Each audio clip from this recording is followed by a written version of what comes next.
अस्सलाम वालेकुम। Channel diabetes पर एक नई एपिसोड के साथ आपकी खिदमत में फिर हाज़िर हूँ। बहुत सारे लोग सवाल ये पूछते हैं कि जनाब हम चावल रोटी खाए बगैर ज़िंदा नहीं रह सकते और हम ये चाहते हैं कि शुगर की बीमारी से भी बचे रहें, तो क्या कोई ऐसा तरीका नहीं है कि हम थोड़े से चावल थोड़ी सी रोटी भी खा लें और हमारी शुगर भी मतवाज़न रहे। तो मैं आज आपको इस वीडियो में बताऊंगा कि अगर आपने रोटी चावल खाने हैं और साथ में आप चाहते हैं कि आपकी शुगर स्पाइक ना करे, शुगर लेवल ब्लड में ना बढ़े, तो कौन सी टेक्निक्स हैं जिस पर अमल करके हम रोटी भी खा सकें, चावल भी खा सकें, लेकिन शुगर ना बढ़े। तो एक चीज़ है, उसे कहते हैं रेजिस्टेंस स्टार्च। स्टार्च क्या होता है? आपके चावलों के अंदर स्टार्च होता है, आपके गंदम के अंदर स्टार्च होता है, आपके आलू के अंदर स्टार्च होता है। तो ये स्टार्च जब आप खाते हैं तो हमारे जिस्म के अंदर जाके ये ग्लूकोज ही बनता है और खून में शुगर लेवल बढ़ाता है। इसलिए जब चावल खाएंगे तब शुगर बढ़ेगी, जब रोटी खाएंगे तब शुगर बढ़ेगी, जब आलू खाएंगे तब शुगर बढ़ेगी। तो ये है नॉर्मल स्टार्च। अब अगर हम इसको रेजिस्टेंस स्टार्च बना दें किसी प्रोसेस के ज़रिए, तो अब आप जब इसको खाएंगे तो ये हमारे खून में जाके शुगर लेवल नहीं बढ़ाएगा।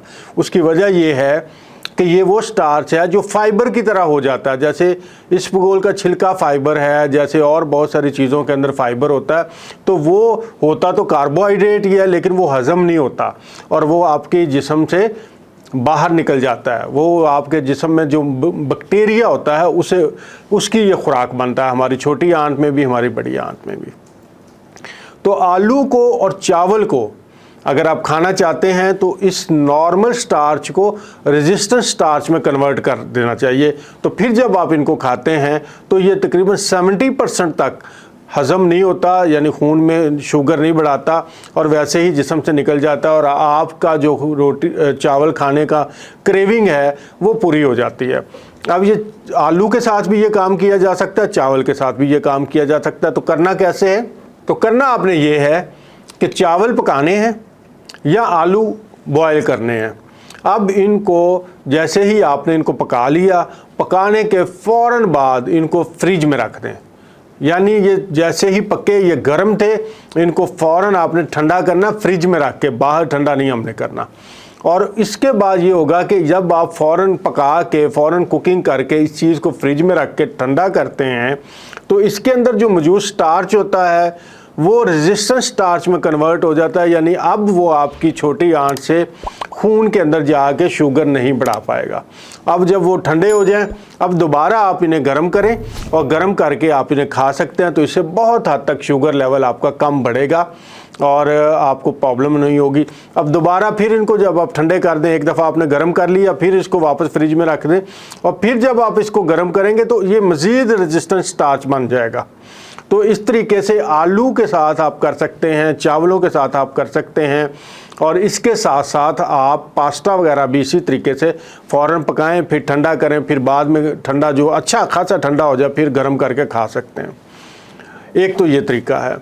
दूसरा तरीका ये है कि जब आप रोटी खा रहे हैं या आप किसी दावत पे जाएं और जहां आपको पता चले कि यार मैंने कोई ऐसी चीज़ खानी है जिससे मेरा शुगर लेवल बढ़ेगा, तो उसमें आप आधा घंटा पहले या तो नींबू पानी पी लें, गिलास पानी का लें, उसमें नींबू निचोड़ के वो पी लें, या फिर सेब का सिरका 1 चम्मच 1 गिलास पानी में डाल के तो वो पी लें। और ये दोनों चीज़ें स्ट्रॉ के साथ पीजिए ताकि आपके दांतों की एनामल मुतासर ना हो और आपको दांत जो हैं वो ख़राब ना हो।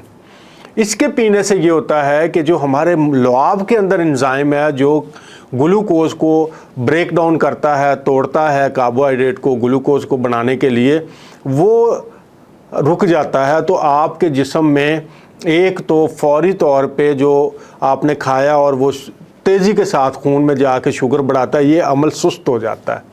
दूसरा ये होता है कि हमारे मैदे से खाना निकालने का जो प्रोसेस है, जिसे हम कहते हैं एम्प्टिंग स्टमक, जो थोड़ा थोड़ा करके निकल रहा होता है, उसको भी ये स्लो कर देता है। उसके नतीजे में आपके जो भी कार्बोहाइड्रेट खाए होते हैं, यानी वो ग़िज़ाएँ खाई होती हैं जो शुगर वाली हों, तो वो आहिस्ता आहिस्ता करके आपके खून में जाते हैं, तो यकदम शुगर की स्पाइक नहीं आती।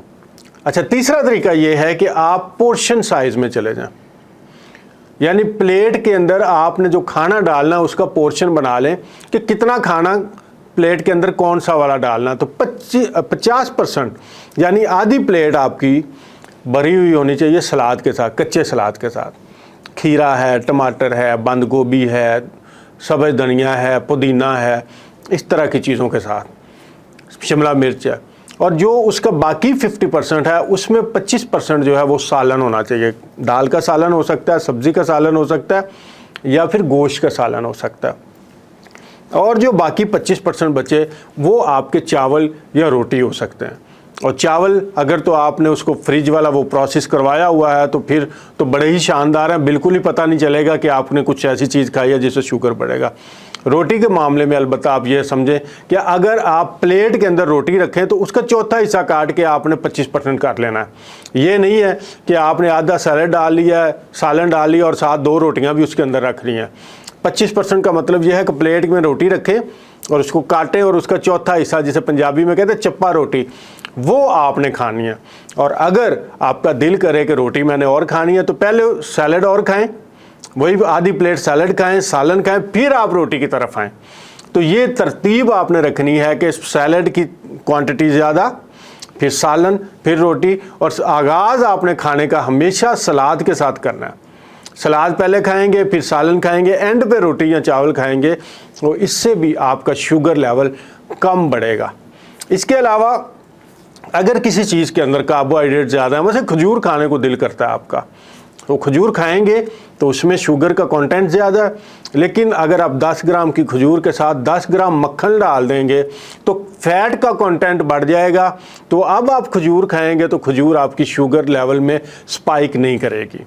तो ये 4 टिप्स जो हैं इनको आप अपनाएं तो आप कोई भी अपनी पसंद की चीज़ खा सकते हैं, लेकिन आपके खून में शुगर लेवल नहीं बढ़ेगा। लेकिन याद रखिए ये काम कभी कभी करना चाहिए, रोज़ नहीं करना चाहिए। इसके अलावा आपको कोई भी ऐसा मसला है आप कमेंट्स बॉक्स में ज़रूर हमें बताएं कि मैं उसके ऊपर आपके लिए आसान ज़ुबान में ऑथेंटिक और साइंस के ऊपर मुश्तमिल वीडियो बनाऊंगा, जिससे आपकी ज़िंदगी में यकीनन कुछ ना कुछ पॉजिटिव तब्दीली ज़रूर आएगी।